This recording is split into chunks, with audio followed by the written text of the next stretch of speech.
and always, we're here for you. Good night.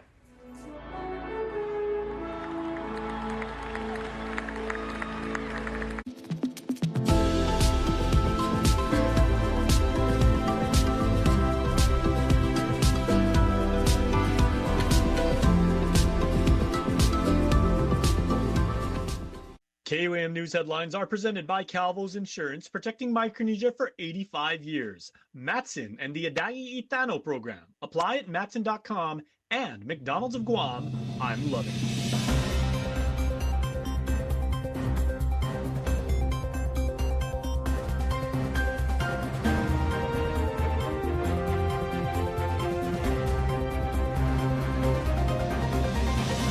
Ahead on KUAM News Primetime.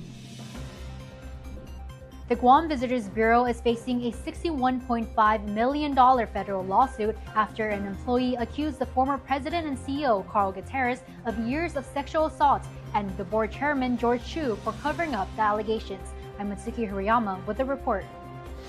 6 of Guam's southern public elementary schools might close. The potential closure comes as GDOE's consolidation efforts continue. I'm Don Sulet with the full story coming up. From a landmark court decision to today's call for greater inclusion, Guam's Pride Month kickoff served as both a celebration of progress and a reminder of the work still left to do. More on this coming up. Half a day to you and yours, everybody. I'm Jason Salas. This is Prime Time. Thanks so much for tuning in tonight. Well, in our top story, a civil lawsuit filed Monday in federal court accuses former Guam Visitors Bureau President and General Manager Carl Gutierrez of sexual harassment and sexual assault against a GVB employee. That suit also accuses GVB Board Chairman George Chu for covering up the allegations. In response, the agency says it takes the allegations seriously and has already conducted an independent investigation, as Mitsuki Hirayama explains in our top story. A federal civil lawsuit filed Monday in the District Court of Guam accuses former Guam Visitors Bureau President and CEO Carl Gutierrez of, quote, unwanted sexual harassment, coercion, and sexual assault against a GVB employee. The 28-page complaint was filed June 1st by a plaintiff identified in court documents as Jane Doe. The lawsuit names GVB and GVB board chairman George Chu. Doe alleges a, quote, predatory pattern of travel grooming between 2022 and 2024 on official work trips to Japan and Saipan, during which the former governor is accused of sexually assaulting her. Court documents state the then president manipulated travel itineraries to require younger female employees to accompany him on overseas trips. The employee further alleges Gutierrez's actions were part of a, quote, broader culture of sexual misbehavior at GVB tolerated by the board to include, quote, routine use of official government-funded travel as a pretext to visit brothels and other sexually themed establishments. The suit also claims GVB failed to provide adequate reporting mechanisms, failed to properly address complaints, and allowed a hostile work environment to continue. According to the lawsuit, the plaintiff submitted a written complaint to GVB board chairman George Chu on November 14th of 2024. KUAM files show the following day, November 15th, Gutierrez resigned from the agency after a heated argument with Chu during a public board meeting. GVB said at the time the resignation was due to a personal decision. Meanwhile, the lawsuit states that an independent investigation was later conducted into the allegations, but that Gutierrez, who already quit, refused to participate and ultimately faced no consequences. On Tuesday, GVB released a statement acknowledging the lawsuit. GVB says it maintains a zero-tolerance policy toward harassment and remains committed to providing a workplace built on respect and dignity. The Bureau also states it took prompt corrective action and engaged an independent off-island investigator to review the allegations, its policies, and its response. GVB says the review gives the agency confidence that it is in compliance with applicable laws and regulations. The Bureau added that it cannot comment further because the matter is now in litigation. Meantime, Doe is seeking up to $61.5 million in damages from GVB and the board chairman. She has also demanded a trial by jury. Mitsuki Hirayama, KUAM News. Now, before our broadcast began, the governor's communications director, John Ryan, released a statement from Adelup saying sexual harassment and sexual assault are serious allegations.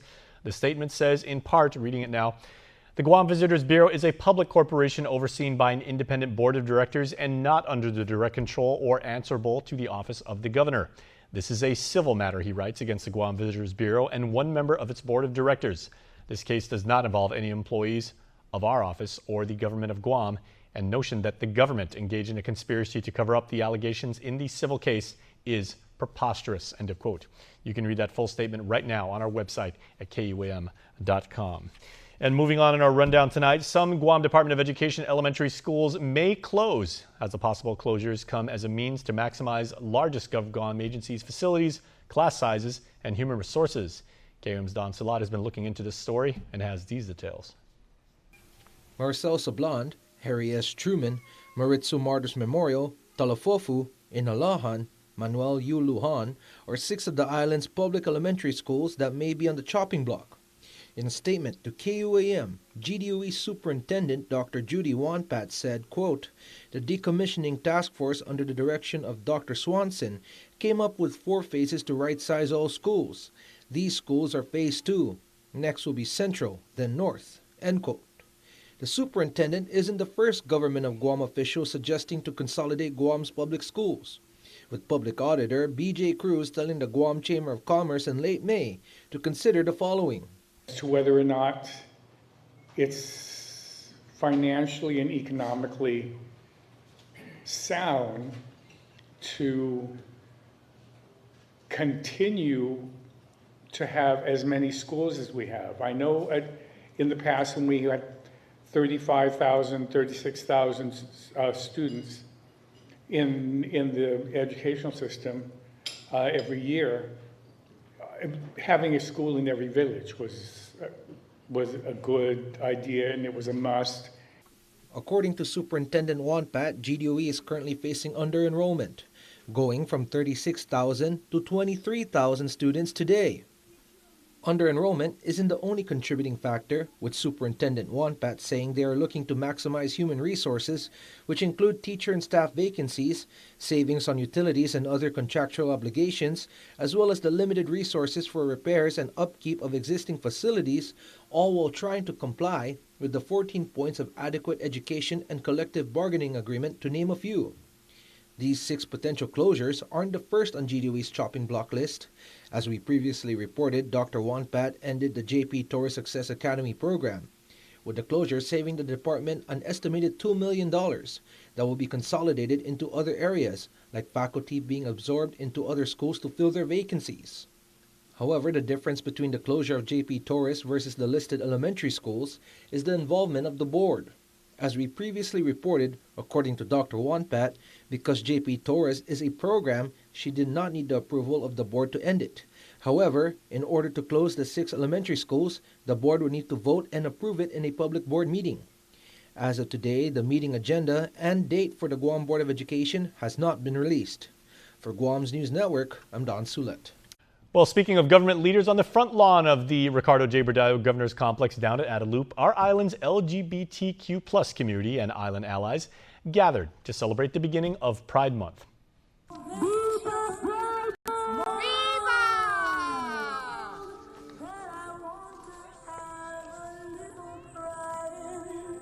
And as pride flags were raised, Governor Luli Ongaro and Lieutenant Governor Joshua Tenorio signed a proclamation declaring June as Pride Month to honor the sacrifices and achievements of Guam's LGBTQ+ community, who the administration say continue to fight for equality, celebrate the diversity of our island, and reaffirm our collective responsibility to uphold the dignity and human rights of every individual.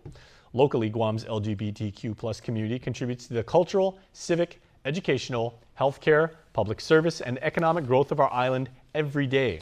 And historically, our island holds a significant place in the advancement of marriage equality, as the first U.S. territory to recognize same-sex marriage following the Federal District Court of Guam's June 2015 ruling declaring laws prohibiting same-sex marriage to be unconstitutional. Now, across the nation and locally, LGBTQ+ people have been frontline fighters for acceptance for the ability for all people to live without fear of discrimination, violence, or injustice. So, as Pride Month carries on, Adelup says it will be celebrated with several special observances and activities for the entire island community all month long. And Biba Pride Month.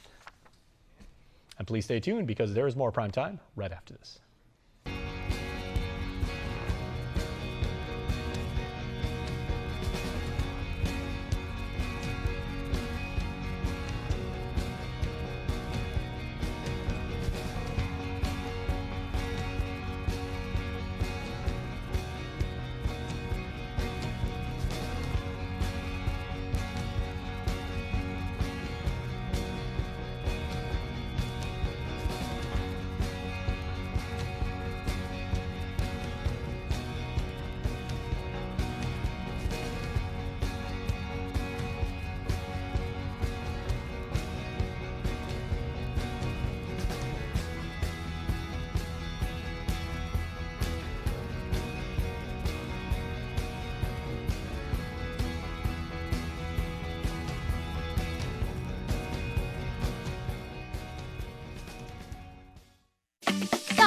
Dollar days are back at Kmart.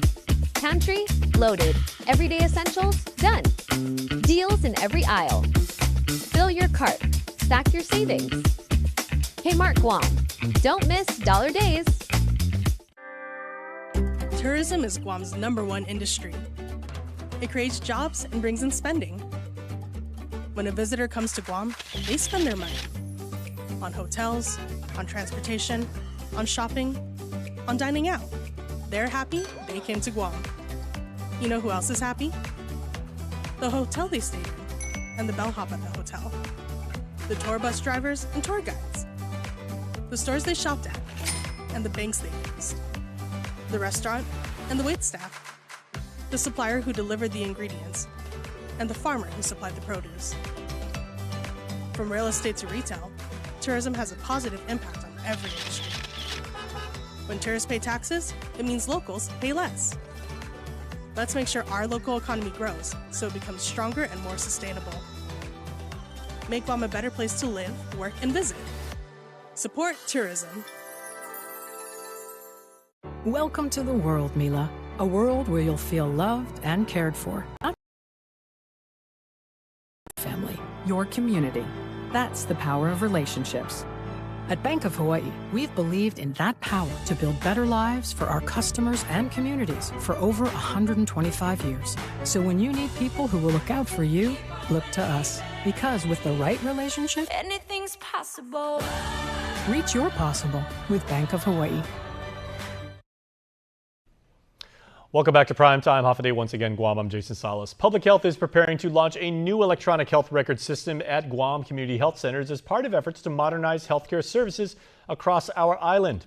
The transition is expected to take place over the coming months, with healthcare providers and staff undergoing training and system implementation ahead of a projected September 2026 launch. The agency says patients may experience occasional longer wait times or minor appointment delays while staffers adapt to the new system. Officials say the upgraded electronic health record platform improves care coordination, streamlines patient information management, and enhances overall healthcare operations. Director Teresa Ariola says the investment helps to strengthen the efficiency and improve patient experience while ensuring community members continue to receive accessible healthcare services throughout the transition. From Central Guam, residents near Apra Harbor may notice increased military activity this week as Navy Base Guam conducts its annual Citadel Protect 2026 Force Protection exercise from the 1st through the 5th. The training takes place at Apra Harbor, Polaris Point, and other locations across the naval installation, bringing together naval security forces and first responders to test mission readiness and coordinated emergency response capabilities. Officials tell KUAM News the exercise simulates real-world scenarios and improved command, control, and communication during potential security incidents.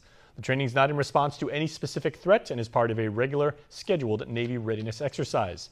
Now, if you are in the area, you may hear blank ammunition fire, increased patrol activity, and announcements from the base's speaker system throughout the week.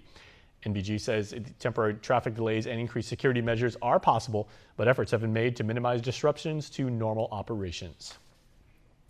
Well, in sports news, you want to get ready for an even sporting events in D.C. as part of Freedom 250 celebrations. The district will now host a FIFA World Cup fan zone on the National Mall and a UFC fight planned for the president's birthday.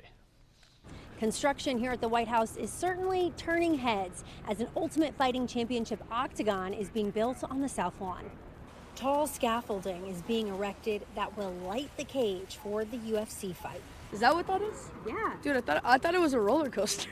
Jack Saccone is visiting D.C. from Austin, Texas, and wrapping his head around the idea of a UFC fight at the White House. It's not the smartest way to spend the money, but it's so cool. While some are fully on board, I love Dana White. I love Trump. I think it's a good thing. Others don't understand what it has to do with America's birthday. UFC cage fighting on the lawn of the White House? Strange. If fights aren't your thing, perhaps you'd rather watch the World Cup.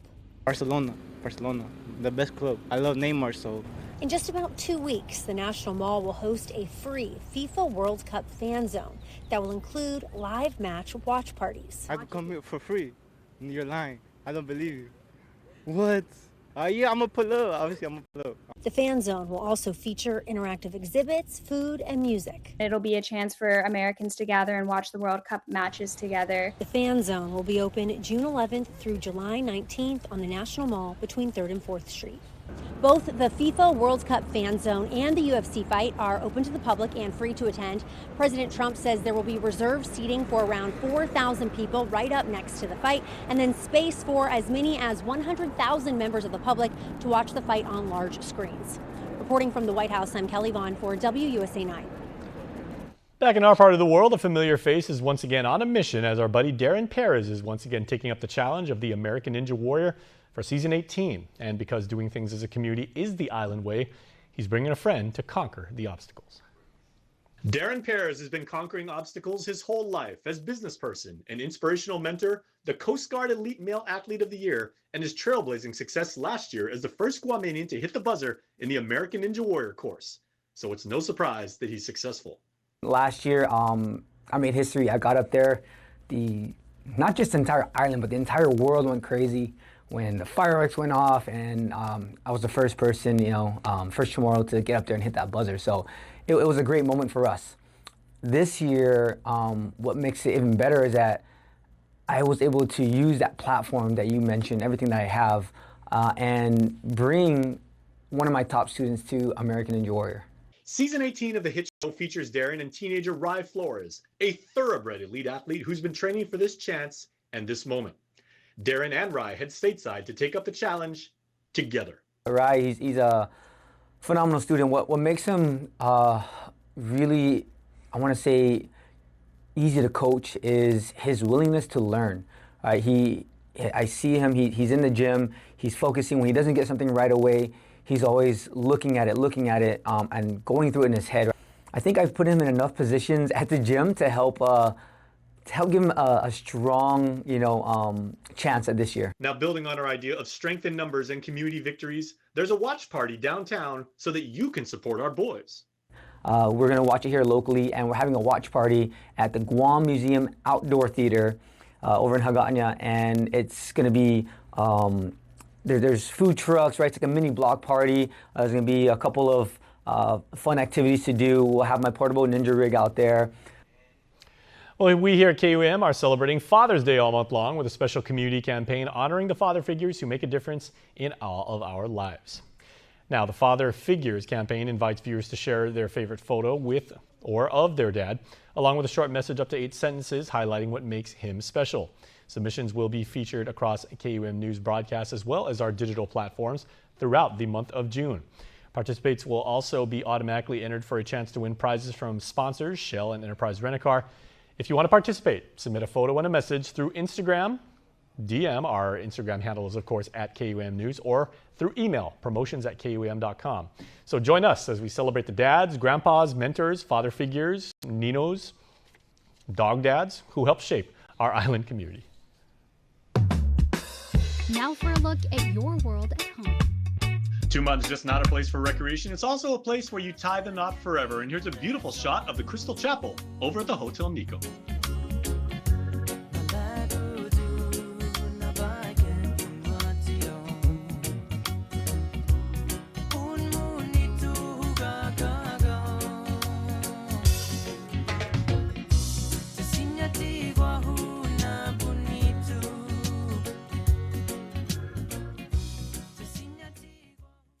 Now it pays to spread the Better Together experience. With our brand new referral program, you can earn up to $150 in account credits for every referral you bring in. That's right, family, neighbors, friends, even your coworkers. Just pass them your account name and account number. When they sign up for Docomo Pacific service and drop your info, cha-ching!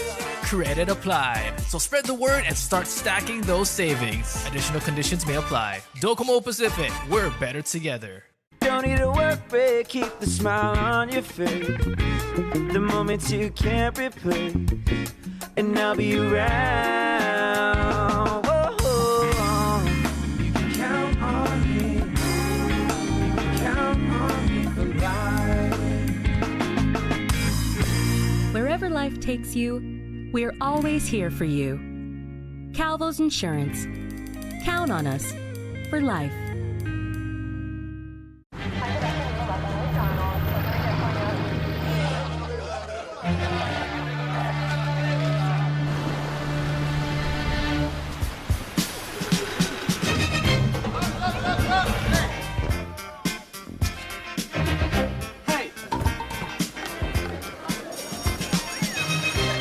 Drinks aren't new at McDonald's. Coffee?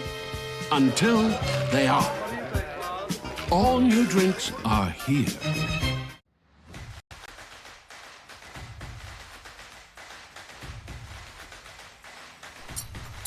Tonight's sports feature is brought to you by Cars Plus.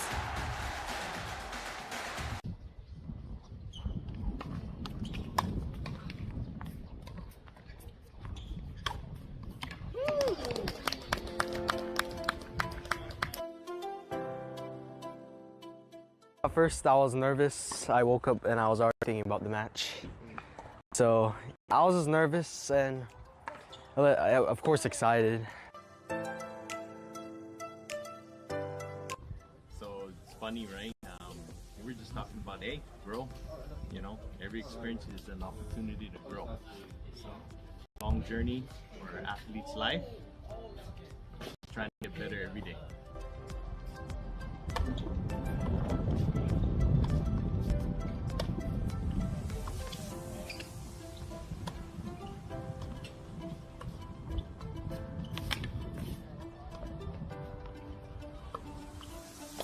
When I stepped on the court, I was like, okay, tennis time. I'll just do my best and have fun.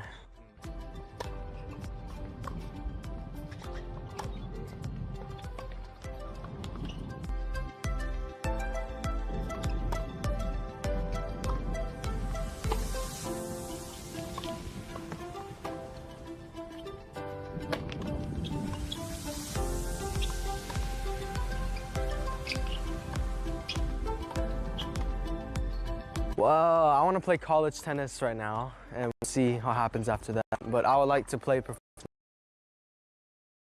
It's the journey that you want to grow in, and there's always going to be challenges to overcome. So I think with his spirit, he has that, right? But we also process frustrations differently, right? But through the years, you know, hopefully we live and we learn and get better.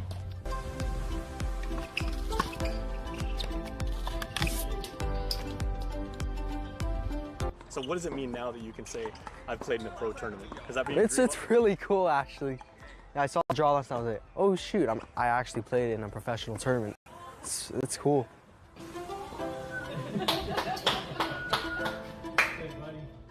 Thank you to Coach Christian, Coach Ryan for bringing me here. Thank you, Mr. Torgan, for giving me the opportunities to play in these kind of tournaments. And thank you to my parents, of course, for supporting me.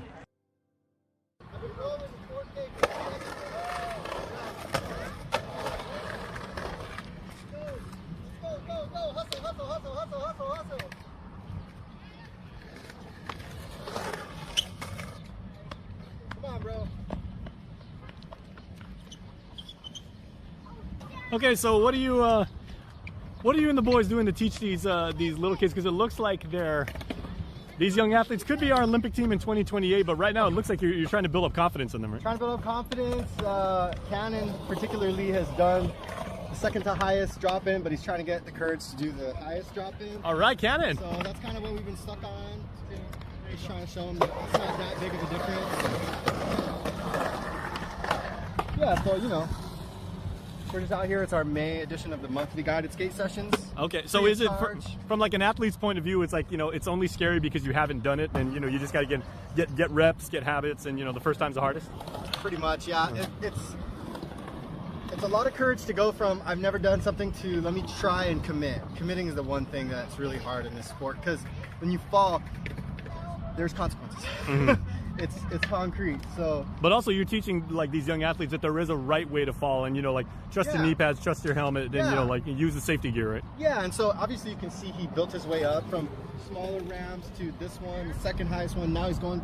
There's a little bit of like a intimidation factor. It's the biggest ramp, so slowly but surely the kids will keep going in their own pace. Hey, so I'm loving the fact also, Clay, that you have some young females here that are learning the sport too.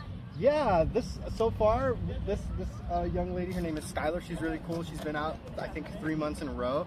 There's been a couple other girls that came on rollerblades, scooters. So yeah, we're having a good time. Oh, nice. Okay, so everybody wants to know: is there any cost for this? And if I come out and everything like that, what should I bring? Bring sunscreen. Bring positive vibes. Bring your kids. Yeah, there's no cost. It's free of charge. We provide complimentary beverages, and we're going to make hot dogs pretty soon. We do it every month. Check out our schedule at GuamSkateNetwork.org or the Guam Skate Network on Instagram. Very cool. At GTA, everyone gets our best deals. So my Nyals Primos Paris is your mom's second cousin's cousin through marriage. Wow, we're basically like family. So can I get the deal? Of course, everyone gets our best deals. My nana said to tell you she went to church with your auntie. You look just like my friend's nephew's babysitter. Small island, right? Everyone gets $400 off when you sign up for a Live Unlimited plan. Bring it in, cuz. Even if we're not related. Freedom, that's a cheap thing. Freedom to ignore this, that's a cheap thing. Sacrificing facial hair to nature and involuntary blood donations, cheap things. No one signs up for an 800-pound bear chase. But if it happens, cheap thing. VIP parking, exfoliating, treating gravity like a suggestion, saying, it'll dry. Free-range parenting, forgetting if that's a moose or an elk, all cheap things. Remembering without saying it, couldn't be more of a cheap thing. Sweating your tail off, freezing your tail off, an American saving another American's tail. Cheap things. Making a cheap vehicle for only people with cash like him? Not a cheap thing. Or confusing capability with unaffordability? No, not a cheap thing. Making adventure affordable? Now that's a cheap thing. So we're bringing you more cheap things this year, because cheap things should be everyone's thing. Giving Every Tuesday is brought to you by Raising Cane's Chicken Fingers. One love. At Sanchez High School, with love and solidarity of the people to the CMI, though our islands are separated by the ocean, we stand together as one Pacific family. May this donation bring hope, strength, support to you as you recover from Typhoon Sinlaku. Our thoughts and prayers are with you always. Thank you. Beautiful. I really I got out. Thank you. Thank you. This is I tell you. I'm a crybaby, okay? Yeah, me too. You know what? I mean, thank you. This will be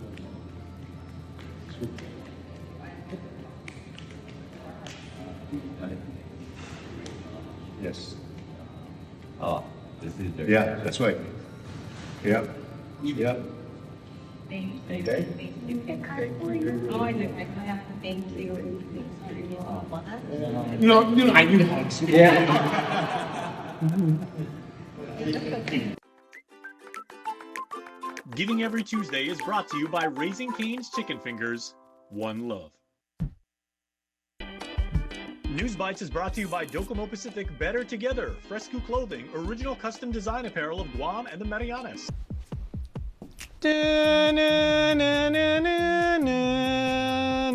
A beautiful piece of music, a beautiful time of year. Graduation season in effect, everybody. Congratulations to all of you from the class of 2026. I love this time of year. And congratulations to our friends at JP Torres Success Academy who graduated today. And JFK, the Islanders graduated today. And remember, every Monday and every Friday throughout graduation season, we're going to feature 2 schools, so make sure to check us out on YouTube, on Facebook, on our Instagram, all of our social media channels, and right here on Primetime, because we are going to show you the valedictorians and salutatorians for your school. Congratulations, 2026, you guys got it done. Great job. All right, what have we got for News Bites tonight? Okay, if you need things to do for the summer, consider the Summer Glow program, right? Brought to you by the UOG Land Grant Extension Service. You know what? What better way to start your transition into adulthood, ladies and gentlemen, by finding out how to cook healthy, fresh, delicious meals. Tastes good and good for you, for yourself, for the family and everything. New chapter in your life. What a wonderful way to start your new journey into adulthood, as I said, right? Hey, cook really, really good. You can do this for your ninas, your ninos, your grandparents and everything. Or if you're starting families, this is a great way to get it done too, all right? Continue to learn, everybody, and make sure to register and check out all of these wonderful cooking programs that UOG is putting on. I covered this event before. It's absolutely fantastic, all right? Bloom in hope, everybody. This is not until October, but our friends at Vero, right? Victims advocates reaching out. They do absolutely amazing, essential, critical services for our island community. And we hope that you would consider helping them out by attending their gala. We are going to, because we've worked with Vero for many, many years here at the KUAM Care Force, and we absolutely support them in what they do, and they need your help, right? So that they can help victim services throughout our island. It's a benefit gala, so please make sure to get your tickets for yourself, your organization, be there, spread the word, and help support Vero, because they are very, very wonderful people doing very amazing work in our island community. Okay, and then the theater camp. We've been telling you about this before. I don't even have to look at the poster, everybody. I can get this all off of memory because we've been mentioning the 4-H Club summer program for Dr. Seussical the musical, right? The stories of Dr. Seuss, right? The timeless storyteller and the master of taking what seem like gibberish words, putting them together and creating these amazing stories with incredible morals and just absolutely wonderful things. And if you sign up for this theater camp, right, at the end of your camp program, you are going to put on the stage production of Seussical the musical. You want to be front of stage, you want to be back of the house, you want to be one of the stagehands that takes care of like the set, the designs, the sound, the music, or if you want to be performing, right, we are going to cover you. And when you guys are ready with your final production, when you have your grand opening night or opening afternoon, KUAM is going to be there, and we are going to cover this, and we are really, really excited to see that. So please make sure to spend your summer getting ready, and you're going to make your parents, your classmates, everybody, your grandparents super, super proud of you when you put on this incredible musical. All right, Seussical the musical coming at the end of summer. But as for right now, again, congratulations, class of 2026, each and every one of you from every single school. Promotion ceremony for the little ones, all up to graduation for high school and college. You guys are all awesome. Equally awesome are tonight's birthday shout-outs, so here we go.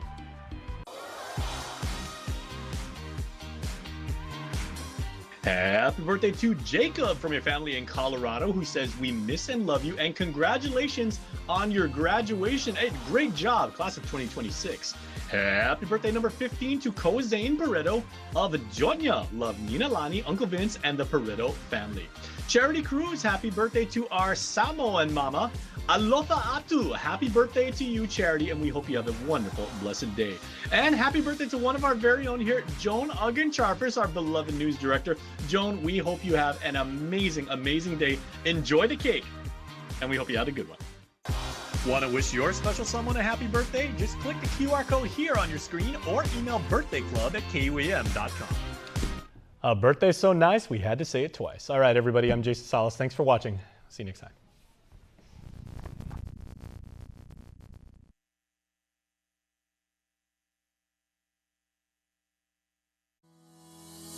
Thanks for watching Health, Home, and Lifestyle right here on KUAM. Check us out anytime on our YouTube channel, youtube.com/KUAM News, for all of our episodes about how you can live a happy and healthy island life.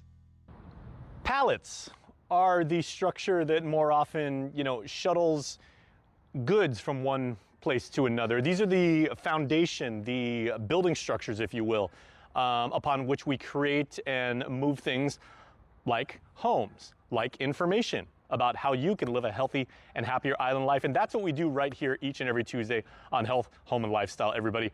Hafa I'm Jason Salas, and I'm using these pallets as a symbol of what we're gonna bring you today for the month of June. Amazing, amazing episode right now. So sit back, enjoy, and find out how you can live a healthy and happy island lifestyle.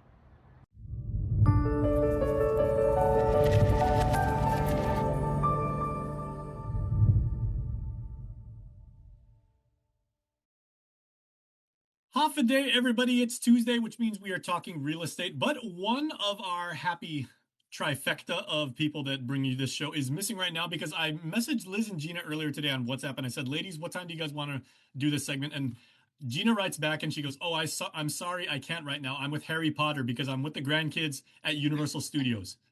You know what? For my money, that's the best excuse not to do the show ever. Anytime with grandkids, guaranteed that has priority. There you go, especially when you're at Universal Studios. And so yep, exactly. Bring us a shirt. But you know what? Taking her place is we are going over to Tamuning, where our friend Jesse Cruz is joining us from Security Title, and Jess is a senior title officer. So Jess, very good to see you. Thanks for joining us. Yeah, thank you, sir. Thank you for having me. Okay, now your job, Liz always breaks this down.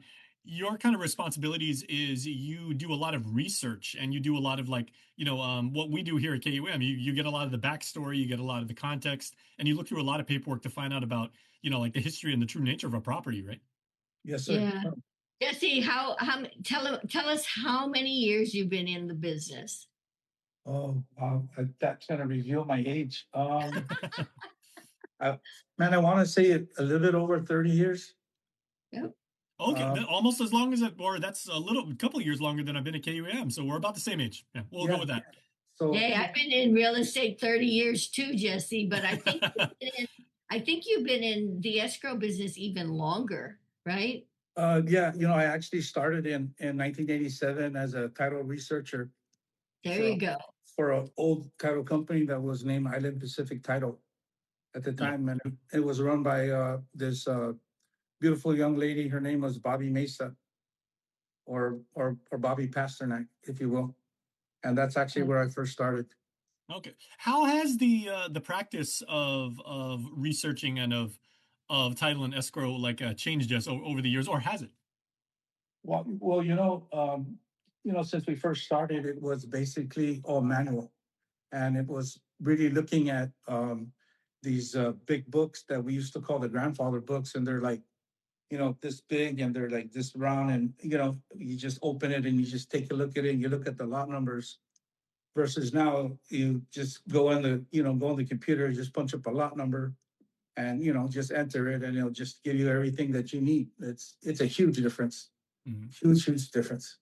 And Liz, I guess when you guys collaborate and you work on deals together and everything, or you have to tap Jess's services and everything, how fast does that improve the turnaround time per transaction? Well, I think everything is automated now, so it's much quicker in comparison. But I think sometimes the time is longer when it's because of course Jesse's role is to make sure all the dots are connected in terms of ownership. If there's a gap there, he has more work to do, because then his researchers have to go to the vault and hunt and look for documentation that could be as far back as whenever. But again, Jesse's been in this 39, close to 40 years. So can you imagine if there's a file that's like 50, 60, 70 years old that they have to hunt down, right, Jesse? Yes, ma'am. That's so true. There's a lot of cases where sometimes in the past that there's some documentation that we weren't able to collect, and it can create a problem. And if we don't have that information, it can either make or break the deal. And it's all the information that we have to collect that basically puts the title report together, and to make sure that, number one, that we have the correct ownership or the correct vesting, and number two, all the proper exceptions are being made. And lastly, if there's any requirements that we would need to close the deal, basically. Well, Jess, I got a question. Like in all of these decades that you've been involved in the business, obviously Guam has a lot more properties. And the square footage has become occupied as the years have gone on, and structures have become a lot more elaborate. But when it comes time to your roles and responsibilities, does that really matter because that's structural, or is it just when it comes to you, it's about the land and how the land is divided itself and parcelized? Yeah, it's basically just about the land and about the title that affects the land, and whatever issues that we come across, that it's either a mortgage or, for example, unpaid property taxes, stuff like that. Because remember when the report comes to me, we don't go out and basically look at the property. It's all in-house, and it's just on paper. I don't know what's out there. You're going to have to go out there. You're going to get the lot number. You got to get the map. You got to have it surveyed and basically find where it's at, right? So I really don't know, unless it's something huge like, for example, the new hospital or the GRMC. Then that's different. You already know that it's a huge deal, and there's a lot of money at stake, and you want to make sure that you do the best you can so that we don't make any mistakes. So is it kind of because Liz, you were talking about your grands earlier and everything. Is it one of those situations where you look back now and you're like, man, I remember when there's all of these developments, there's commercial properties, there's all these residential places right now. Man, I remember when that was all jungle before, or I remember when it wasn't as populated. Definitely, but I want to point out that we did have a transaction many years ago, and Jesse probably was instrumental in solving it. But we have, if let's say you have a house in Dedido, for example, and it's already gone from up through 5 different ownership. Can you imagine that? The house has been sold 5 different times. But the problem with this particular case, there was, I think, seller financing. So it went from one to the other. But there was a gap in the documentation process. And it was years and years ago that we had to track everyone to pull it together. And I think luckily some of the people were still alive and we were able to complete that transaction. And this was in Kaiser Dedido, the League One Terrace. I don't know if you remember that, Jess, but there were like 5 different transactions, and Jesse had to link it all together. But there was a missing chain, a missing link in the chain of title. So he had to clean it up. And luckily we were able to do it and complete the transaction. But things like that happen. So I just wanted to ask Jesse, what's the worst case that you've handled? Oh, I'm big into scary movies. So yeah, let's hear some horror stories, Jess. I want to just tell you a little bit of story about Turtle Cove. This is Elic Bay. It was a property that we insured for I think $10 million at the time when it closed. And basically what the issue was that it was illegitimate heir. And just an illegitimate heir. What happened was the owner of the property, I don't want to mention his name, but he passed away. And what happened was when he passed away, they probated his estate and it went to his, I want to say his son. And then his son basically sold the property, 30, 40 years later, and it ended up in this corporation. And we did the title search, we did everything, and we insured it. And what happened was that the original owner of the property had an illegitimate child. And what happened was, I guess she was in the States at the time, they probated his estate. And apparently when she came back to Guam to go to her father's property, it was somebody else's land. And so she tracked it down and she found out that there was a corporation that purchased it. And they said, well, if you guys purchased it, then why wasn't I included? That's my father. And, of course, we're like, what? What do you mean included? Probate was completed back in the 70s, She said, yeah, well, I'm the daughter. And why wasn't I, informed? And we talked about property or probate 100 times on this show, and that's the first time something like this comes up. But certainly that's not unique, right? Kevin Hart here to tell you all about Taco Bell's new jalapeno citrus salsa. Hey guys, I kind of feel like you're chopping off my head a little bit. I'm the money. Don't forget that. It's spicy, balanced with a sweet and tangy citrus touch that makes everything taste even better. And the best part is it comes with, I kind of still feel like you ain't got all of me. The best part is it comes with anything on the Cantina menu. So you better try it before it's gone. New jalapeno citrus salsa, the sauce with more main character energy than Kevin Hart. This is why, Jason, we always emphasize when you're buying property, you want to make sure you're able to do a preliminary title research to make sure whoever is selling it is the accurate, that person is the actual seller. And then another important thing that sometimes people dismiss is title insurance. Whenever I purchase property, I always get title insurance because you never know what will crop up. Like this case was like so many years later, you won't know what situation may come up. So that title insurance guarantees that the problems will be solved and any monies for attorneys or payoff owners that were not included get handled. So the new owner is stress-free because everything is handled by that title insurance.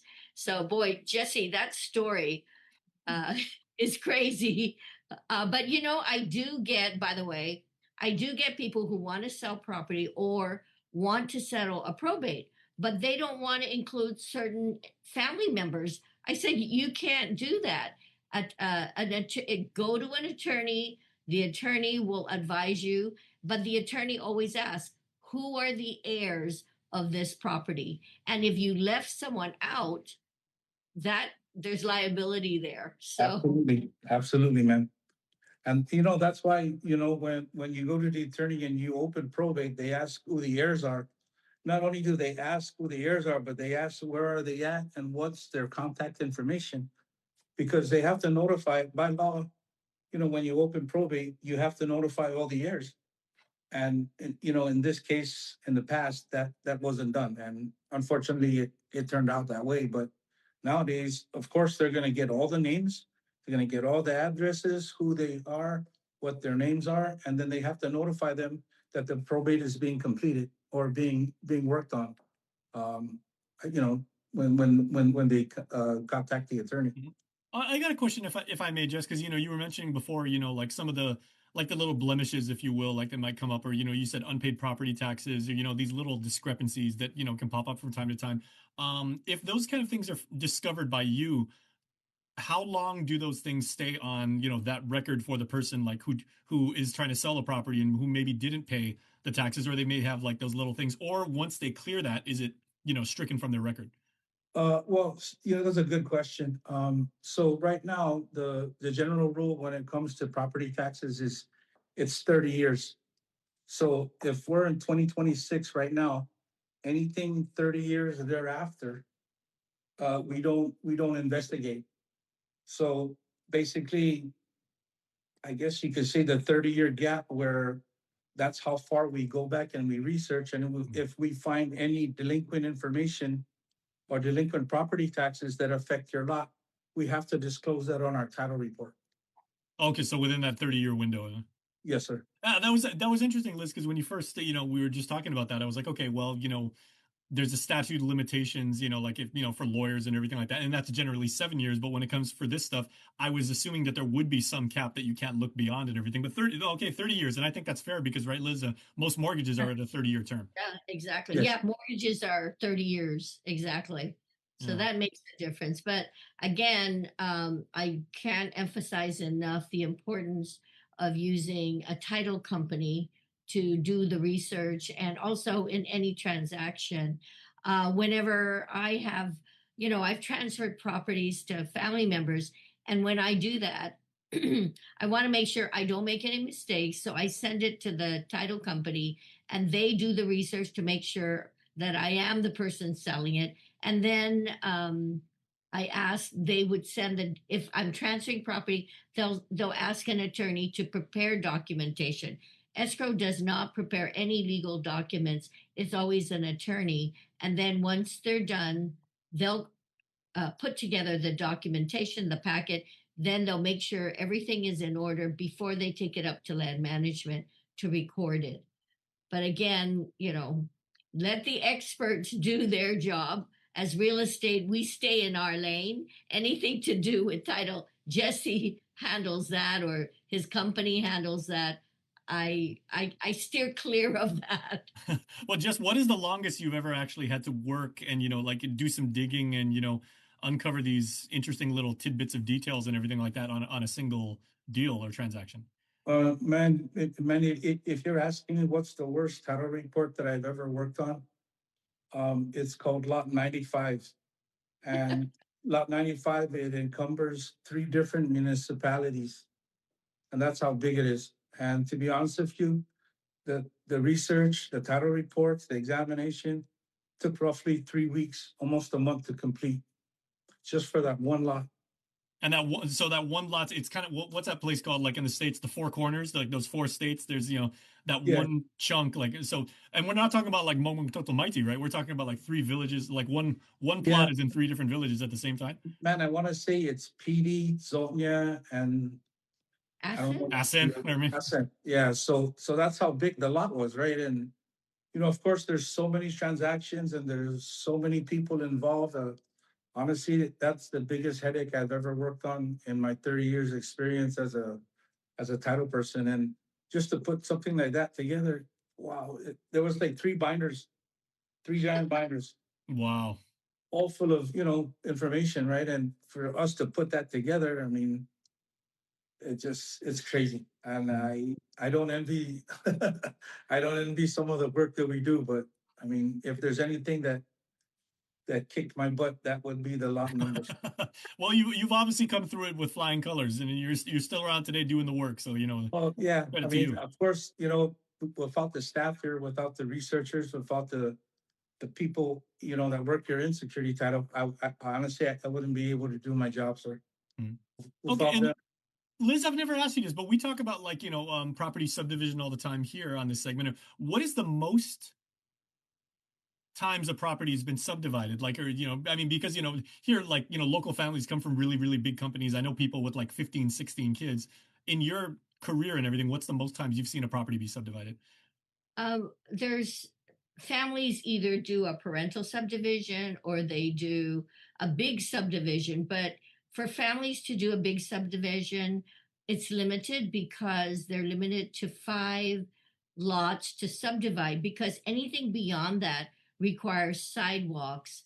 They require all the infrastructure. So what families do now is they go a little at a time because they don't, who has the money to pay for sidewalks, gutter, put in all the utilities. One person I know is doing that right now is Henry Simpson, and he's got a subdivision that he's trying to get approved. There's so many parcels there, but again, it takes quite a bit of work.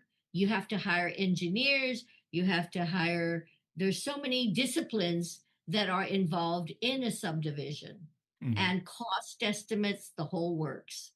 Okay. Well, Jess, if people want to get into this line of work and, your stories right now have inspired people and they say, that sounds like something that I could be really, really good at. And that sounds like something that I could never get bored with and everything. What kind of skills do you have to have? A lot of reading skills. Patience, obviously. Yeah, a lot of reading skills, and just to be, man, I just want to say stay focused and just try to do the best that you can. I mean, just like any other job, right? As long as you follow the SOPs here and you just, dot your I's and cross your T's, I think you'll be good. You'll make it. I mean, it's not, it's not rocket science. It's just a lot of history and a lot of reading and a lot of writing, if you will. And just putting it together and just trying to make something of it, really. So it sounds like if you're the kind of person who's really into attention to detail and everything, you're going to thrive in this kind of work. I think so, especially when it comes to detail. Very nice. Okay, well, if you want to find out any more about Jess and his team over there at Security Title, make sure to check them out at securitytitle.net. They can answer any of your questions, and you never know, maybe Jess will work on your case. I know. Thanks, Jess. Appreciate your time. You're welcome, ma'am. Take care. All right. Jess, thank you so much. Jason, thank you again for having us. Okay. Okay. Hey, happy Father's Day. You too. Happy Father's Day. Thank you. Okay.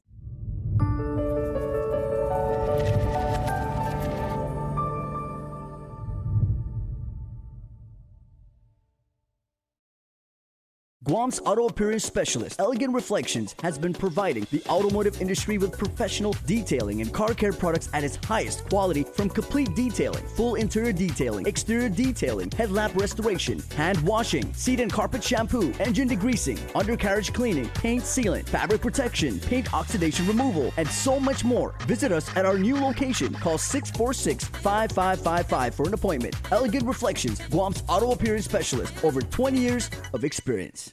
Now, for a limited time, get our largest pizza at our lowest price. Just $9.99 for our classic New York-style pizza. It's 30% larger than our large, and at only $9.99 for carryout. Don't wait. Order now at your Island Pizza Hut. Weekly Renewal is brought to you by Calvo's Select Care.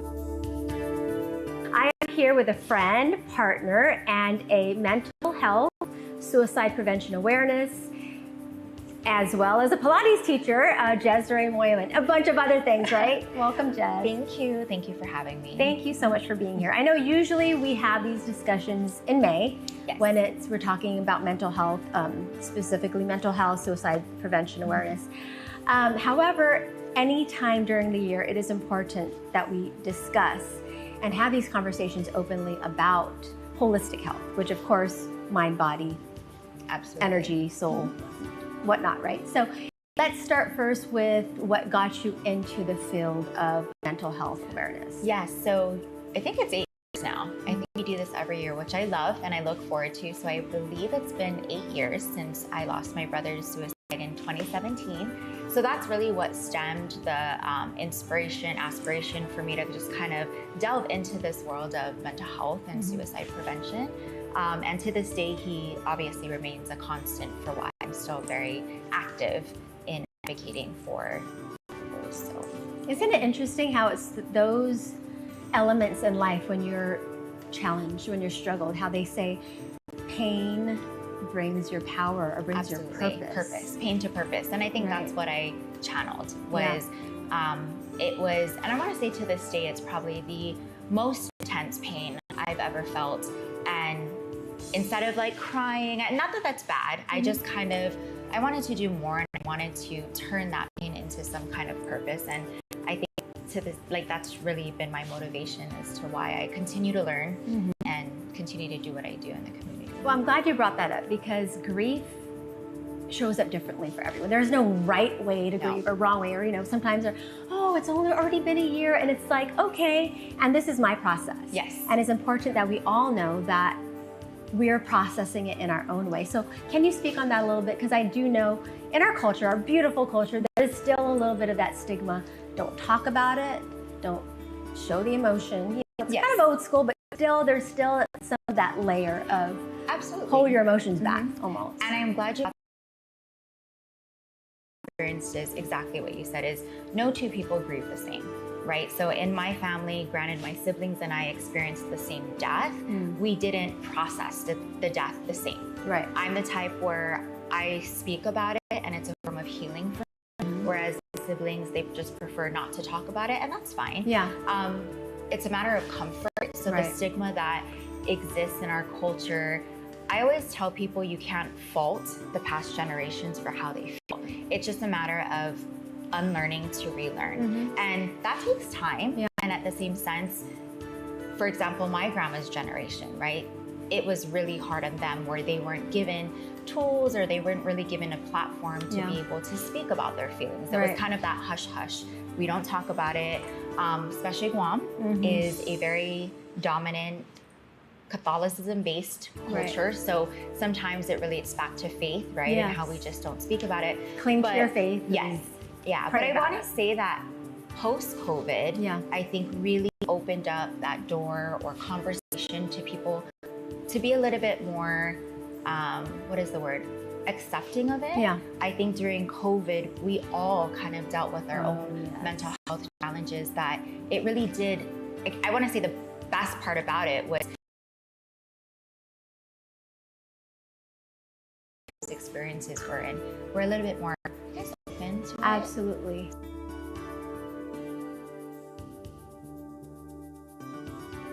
Freedom, that's a cheap thing. Freedom to ignore this, that's a cheap thing. Sacrificing facial hair to nature and involuntary blood donations, cheap things. No one signs up for an 800-pound bear chase, but if it happens, cheap thing. VIP parking, exfoliating, treating gravity like a suggestion, saying it'll dry.